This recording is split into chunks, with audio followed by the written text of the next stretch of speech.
My name's Arek, and Hi, I'm Aren. we're going to be talking a little about the work that we've been doing building the diaspora's role in the future of Armenian tech, as well as some of our opinions and analysis from a diasporan perspective on what's going on in the Armenian tech ecosystem and how the diaspora can truly contribute towards making it into a better tech economy. So first, a little bit about me. I'm currently a third-year computer science student at UCLA. I have lived in LA my entire life. I went to an Armenian school from basically preschool all the way through high school. I run a startup newsletter with a few thousand subscribers called Unicorner. Every week we detail an early stage startup, generally in between pre-seed, seed, and Series A venture funding rounds. And then for those of you who are familiar with Hero House here in Yerevan, I work for and I basically help launch Hero House Glendale in Los Angeles, serving founders and the tech community in the Southern California area. Currently, and this is the most exciting one, leading the Armenia Tech Trip. We've brought 15 people from the US for 10 days, people who are interested in tech professions, and most importantly, are Armenians interested in reconnecting with Armenia from a different perspective, specifically the tech perspective. They're here for 10 days from basically June 16 to 26. They're actually mostly here in this room, so be sure to say hi afterwards. They're all very, very cool. That's our group there. Hello, so I'm Aren, and I'm a computer science student as well at the University of Southern California. And I also was previously working at Hero House, where I helped launch their student program and also helped launch Hero House Glendale.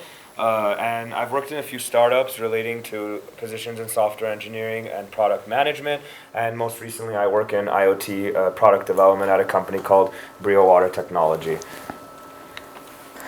So first, I want to talk a little about, at least from a diasporan perspective, so somebody from the outside looking in, what the current position of tech is in Armenia.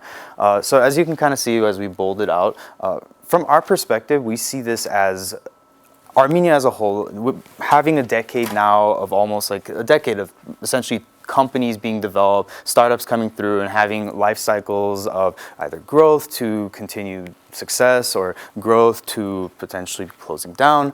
Armenia is still very much so in the early stages of creating this constant stream of capital and then also finding capable talent to support the companies that are being built. So generally hundreds of companies have been founded in Armenia over the past decade, with the last few years being the ones that have had the most ramping up and the most success being seen. And of course, there's a lot of R&D offices being built by companies located outside, either in the diaspora or other companies. And the most important thing, which is really exciting, the fact that hundreds of millions of dollars have been funneled from VCs either located within the diaspora or completely unaffiliated VCs who are now being introduced to the tech ecosystem here in Armenia. Now, the interesting thing, which is a phenomenon that Armenia has to deal with, is the fact that at the end of the day, Armenia is not necessarily a very large company, both in terms of population and in terms of market potential. So as companies do scale, focus generally has to shift outside of Armenia as the search for different markets continues.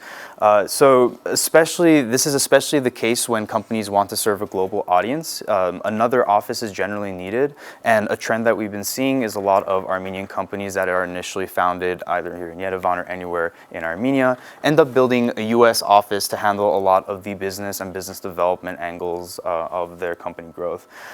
More recently, which has been a very interesting development having to do with the Russian war, the Ukrainian war, we've had a large Russian influx, and it has actually significantly boosted the tech sector, and we're optimistic to see what the effects will be. For example, NVIDIA's recent office growth that we're hoping to see within the next few months.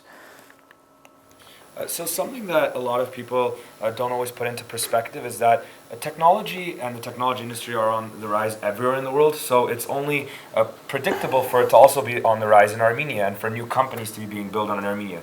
So what's always important to realize and put into perspective is that we don't want Armenia to only be temporarily on the rise in the technology sector, but we want lasting change. So as easily as the technology sector has risen in the last few years, it can also decline, as we're seeing around the world, specifically around startups and startup funding.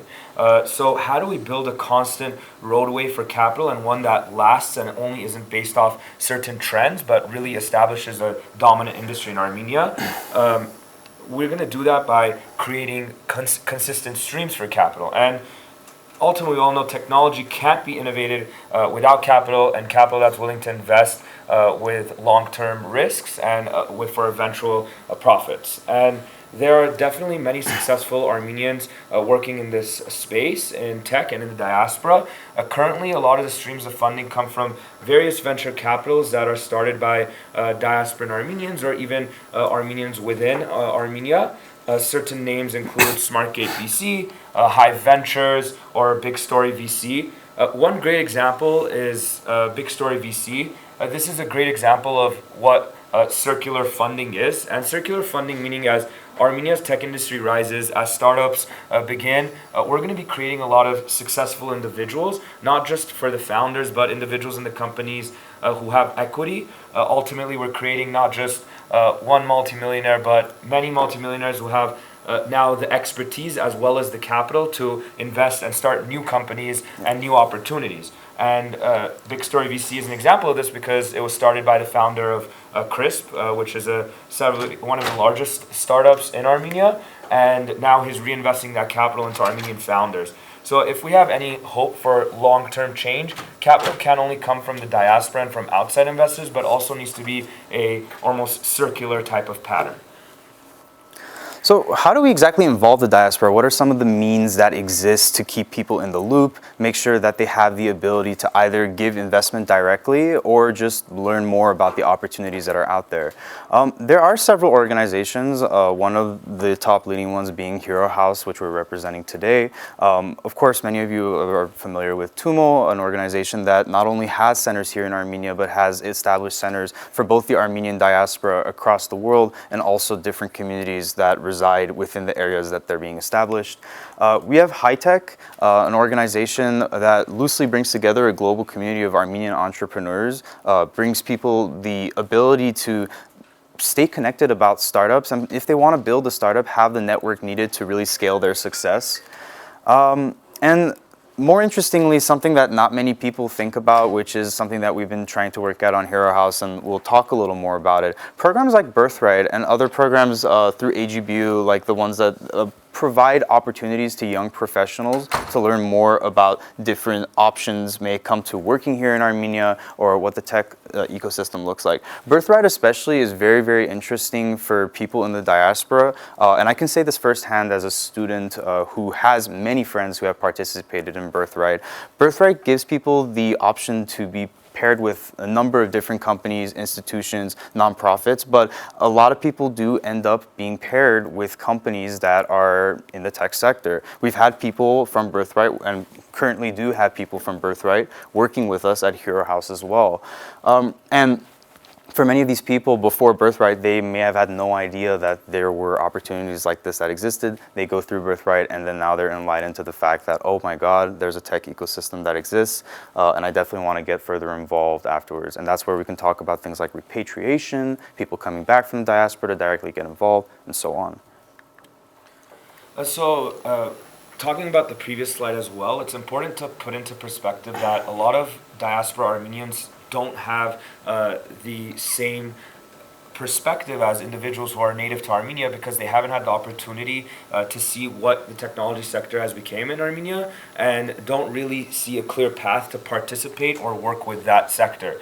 And the reality is that the technology sector in a unique way is the first industry in Armenia that's provided a clear way for Armenians around the world to participate in a profitable manner and not in a manner of non-profit work or donation, but in a way that really makes entrepreneurial sense. And that's something that we need to continue advocating for. And that's what Birthright Armenia or other programs that are bringing back diaspora Armenians show to Armenians, that hey, this makes real financial sense and is not just something that I do for a pure for pure patriotism, but something I do because I also love technology and software engineering, and it's a serious business opportunity.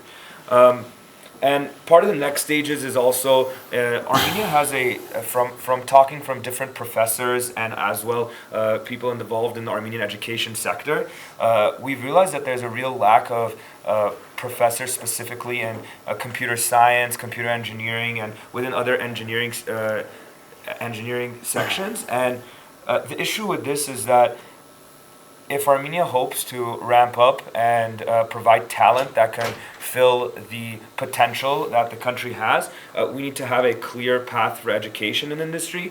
Although there is many different routes outside of university is one of them, and Diaspora can help in this sector as well.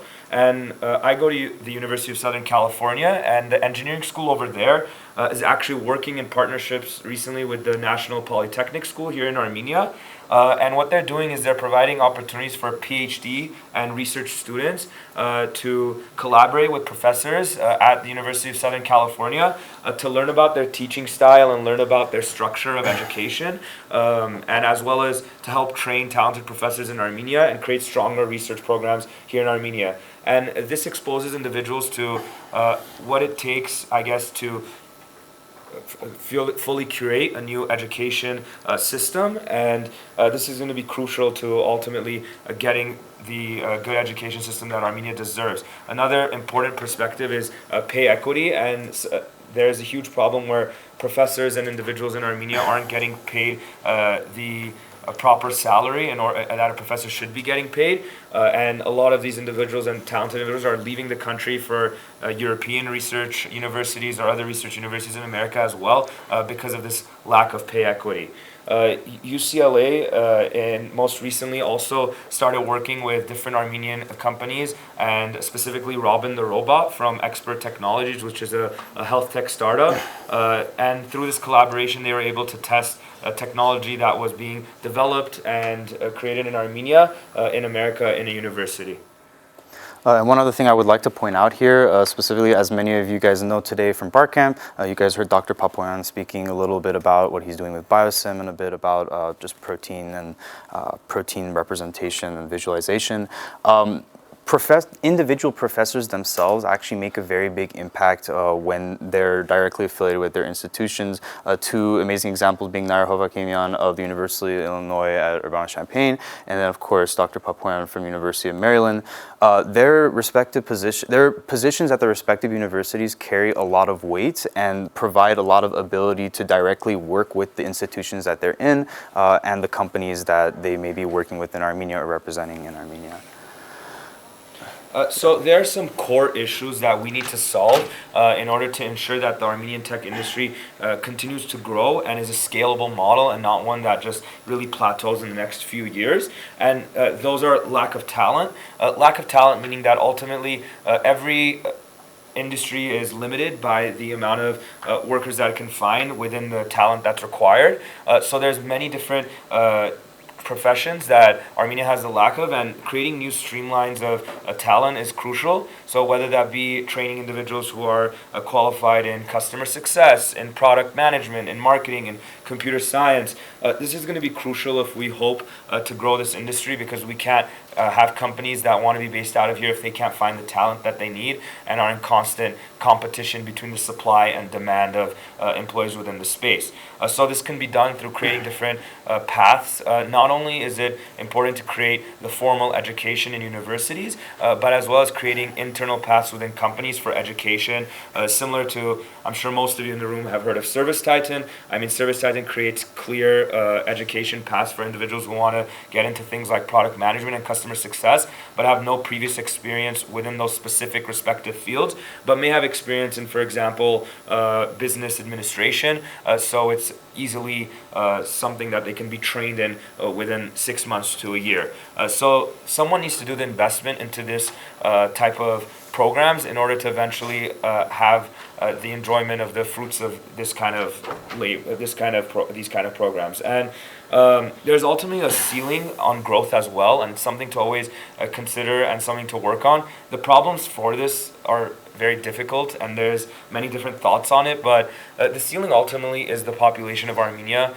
We can't have a sector of 100,000 individuals who are working in technology when we're the country with around 2 million population, because ultimately there's diversity in jobs, and so it's something to always consider. That population is ultimately a limiting factor, and for example, when we have influx of individuals from other countries like Russia, this increases our potential within an industry. And we also have to consider that we have a huge dependency on foreign markets currently, meaning that most companies that are in Armenia are not basing their product for Armenian consumers, but they're basing their products off American consumers or other major European countries. But majority of the times they're based off US consumers. And considering this, we need to understand that how can we better educate individuals in Armenia on foreign markets and have a more close relationship between how consumers in America practice things. I had the opportunity to work with individuals in Armenia previously, and I realized that some things that we in America or we in other countries may just natively understand due to consumer patterns that we've experienced since childhood are not so clear in European countries or Armenia themselves as well. And this isn't only an issue that exists in Armenia, but in just countries that aren't the same. So if we're going to be depending on foreign markets, we need to do as much as possible to ensure people are educated on those markets they want to be selling in. Yeah. So now we've talked a lot about what we've perceived to be some of the potential issues within the Armenian tech ecosystem and things that the diaspora can address. So now, what exactly are we doing about it? We're representatives of the diaspora. What are our proposed solutions? So the very first thing, and this is from our involvement with Hero House, things that we've been directly working in, most notably was the launch of Hero House Glendale last year. In July of 2021, and first to quickly give a refresher on Hero House Yerevan, for those of you who are not familiar with it. Hero House Yerevan has been here since 2017 as a co-working space and a general innovation hub for individuals who here in Yerevan are interested in getting connected with the tech ecosystem, working on their companies, and building out whatever solutions they might be wanting to work on. We wanted to replicate the success of Hero House Yerevan, as we've had many companies come out of it, notably companies like Crisp and Super Annotate. And we wanted to replicate that in Glendale and also provide a way to connect people in Los Angeles, or in the US generally speaking, with the people that are in Yerevan, in Eastern Europe, and people in those areas. So our solution was to essentially build another Hero House, and we entered a collaboration with the city of Glendale, launched in 2021. It's been incredible, and it's an awesome space. I was very fortunate to essentially have been there from the beginning of its launch to where it is right now. And we've had a number of programs that we've been working on to directly focus on some of the issues that we described earlier. So notably, Hero House Gateway program is something that we're really proud of. It's an incubator program that directly connects teams here in the US with teams in Armenia. Let's say you are a team here in Yerevan. You've just figured out, oh my God, I have this great idea that I've been scaling here in Yerevan, but now I need to scale out to the US. I need access to the US markets. I need to be able to find the right contacts to make my company grow. How are you going to do that? As the name suggests, the Gateway program is a gateway between our Glendale offices and our Glendale connections, and our Yerevan office and our Yerevan connections. And so far, we've had a few batches, and both have been and the ones that we've had have been very successful. We've had some incredibly diverse companies come through from all across Eastern Europe and Armenia, as well as not here, but in LA, and they've been able to establish those connections. The Angel Network is something we've also been building. Gives people in not just the diaspora, but within the US and other locations who are potentially like middle to high net worth individuals, it gives them the ability to directly invest in companies that we think are interesting, especially in the Armenian and adjacent communities. We've had many people work with us from Hero House Glendale, people that we've directly talked with, and they literally cut checks right into the companies that we found that are interesting. The Student Ambassador Program, Aren can talk a little about that too, and the Entrepreneur in Residence one was another one that we built, and we'll talk about Armenia Tech Trip in a bit. Aren can talk a bit about what we tried to do with the Student Ambassador Program as well, and then we'll go over. Yeah, the Student Ambassador Program was actually an initiative to create university student ambassadors across the United States and maybe eventually other nations as well. And the idea was to have an ambassador in each university that represents like the talented students of that university that are capable to start different startups or work in high-tech companies. And the idea was to create a funnel of talent for those startups that are working with us. So you may be, like we said, a US or Armenia-based company that you may be a US or Armenia-based company that has individual that is looking for different talents and different leads and different things, and what that'll require for you is some kind of pipeline of talent. And so the ambassador program will be someone you could reach out to, and we can find individuals who are passionate within your area of whatever you're doing. Let's say you're a data science startup. There may be an individual at USC that loves data science and did research in it. And that ambassador program is really just creating a curated list of individuals who are connected with Hero House and capable of working with you in any project or startup that you're doing. All right, and I know we're a little short on time, so I'll quickly just discuss what we're doing right now and why we are here in Armenia. The latest Hero House initiative, the Armenia Tech Trip, was originally started in 2019. We wanted to give students, young professionals, people in the diaspora who are interested in tech, a sort of insight into what's going on in Armenia and Armenian tech. So at the moment, it's taking place from June 16 to 26 with 50 young professionals, many of who are here, people who are, we have a couple companies listed up there where they're from startups, universities. The main focus of what we're trying to do, and this is extremely, extremely important for us from the diaspora, we want the diaspora to see Armenia as a place of innovation and investment and not as a place of tourism and donations. I think, of course, a lot of people who come from the diaspora come to Yerevan for a nice vacation or to go and see a lot of cultural places, and I think that's very, very important. But at the end of the day, there's a lot more happening here, and there's a lot more ways that the diaspora can contribute, and that's what we're trying to accomplish with the tech trip and what we're trying to do. So yeah, again, just quickly going over, and I know again, the future can go in a lot of different directions, at least in terms of diaspora involvement. We're excited to see what it'll look like, but for sure, some of the things that we want to be able to assist with and focus on, building clear infrastructure for talent creation and import. How do we get people into the companies that are rapidly scaling here? Can we bring people from the diaspora who are interested in helping the companies have senior level talent? Can we get the investment dollars from the diaspora directly into the companies here? Creating accessible pipelines for growth outside of Armenia. And then I guess in terms of funding, how can we make it less obscure? How can we make it clear? How do you get the funding you need to scale your company to the point that it should be? And then introducing more accelerator programs, more startup education into the Armenian tech ecosystem from the diaspora. And I don't know if you wanted to add anything as well on this, but thank you guys. I know for many people who are in the Armenian tech ecosystem, a lot of what we discussed very quickly is your day-to-day living and day-to-day reality. And what we provided to you was a bit of our diasporan perspective. We're happy to answer any questions, or if there's something that you feel maybe we represented differently than the way you think, or you guys have a different take, we're happy to talk a little bit about it. But yeah, thank you guys very much.